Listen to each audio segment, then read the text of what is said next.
સમગ્ર રાજ્યમાં ધોરણ 10 અને 12ની બોર્ડની પરીક્ષાનો પ્રારંભ થઈ ચૂક્યો છે ત્યારે નવસારીમાં એક વિદ્યાર્થીની શારીરિક રીતે સક્ષમ ન હોવા છતાં ધોરણ 12ની બોર્ડની પરીક્ષા પોતાના દ્રઢ મનોબળ દ્વારા આપી રહી છે।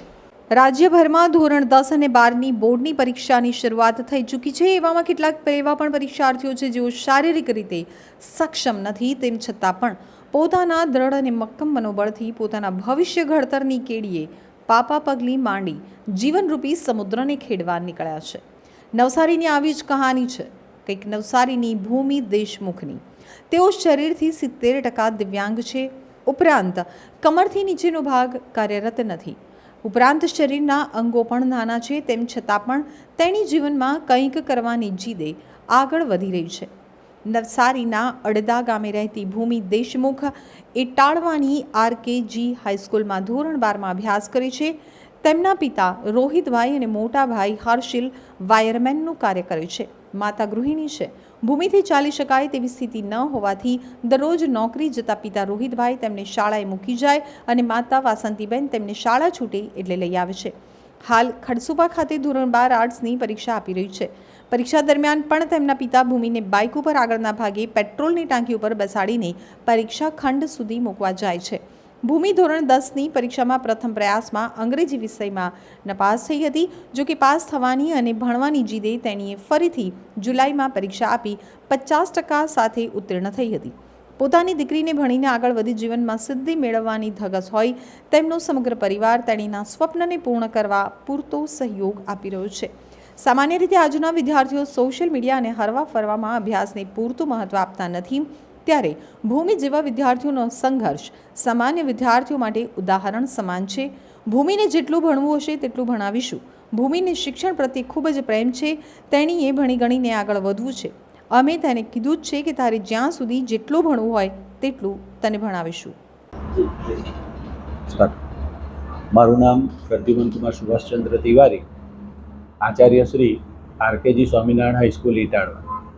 મારી શાળામાં ધોરણ 12માં ભણતી વિકલાંગ દીકરી દેશમુખ ભૂમિ રોહિતભાઈ, ખરેખર કુદરતે જેમની સાથે બહુ અન્યાય કર્યો હોય એવી દીકરી, પરંતુ શારીરિક રીતે વિકલાંગતા હોવા છતાં માનસિક રીતે સારા માણસોને પણ શરમાવી કાઢે એવી છોકરી એ જ્યારે ધોરણ 10માં હતી ત્યારે એક વિષયમાં ફેલ થયેલી।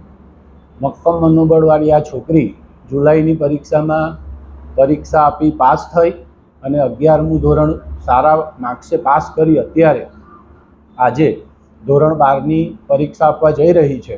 તો એ દીકરીને શાળા પરિવાર વતી ખૂબ ખૂબ શુભેચ્છાઓ। તમામ દીકરીઓ માટે ઉદાહરણરૂપ આ દીકરી છે। એટલે જે વિદ્યાર્થીઓ ભણવામાં આળસાઈ કરે છે, શારીરિક રીતે સક્ષમ હોવા છતાં ભણવામાં જેઓ બેદરકારી રાખે છે, તેવા વિદ્યાર્થીઓ માટે આ એક ઉત્તમ ઉદાહરણ કહીએ તો ચાલે।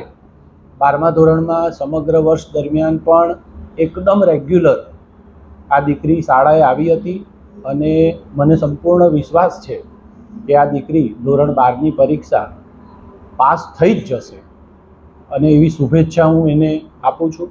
Thank you very much. Bhumi Kumari Rohitbhai Deshmukh એ નવસારી જિલ્લાની RKG સ્વામિનારાયણ હાઈસ્કૂલ ઇટાળવામાં ધોરણ 12 સામાન્ય પ્રવાહમાં અભ્યાસ કરે છે અને આજે બોર્ડની પરીક્ષા આપવા જઈ રહી છે। ત્યારે આ દીકરીને જે દિવ્યાંગ હોવા છતાં જે એની હિંમત અને જે આત્મવિશ્વાસથી પરીક્ષા આપવા જઈ રહી છે, ખરેખર એને ખૂબ ખૂબ અભિનંદન છે અને સાથે આ દીકરીને ખૂબ સારું પરિણામ મેળવે એ માટે શુભેચ્છાઓ પાઠવું છું। સાથે સાથે એના વાલી જે આ સ્થિતિમાં પણ બાળકને ખૂબ પ્રેરણા પૂરી પાડે છે, એ ખરેખર એમને વંદન છે અને દીકરીના સારા ભવિષ્ય માટે મારું નામ ભૂમિ કુમારી રોહિતભાઈ છે। હું RKG સ્વામિનારાયણ હાઈસ્કૂલમાં ભણું છું અને મેં 10માની બોર્ડની પરીક્ષા પણ આપી હતી।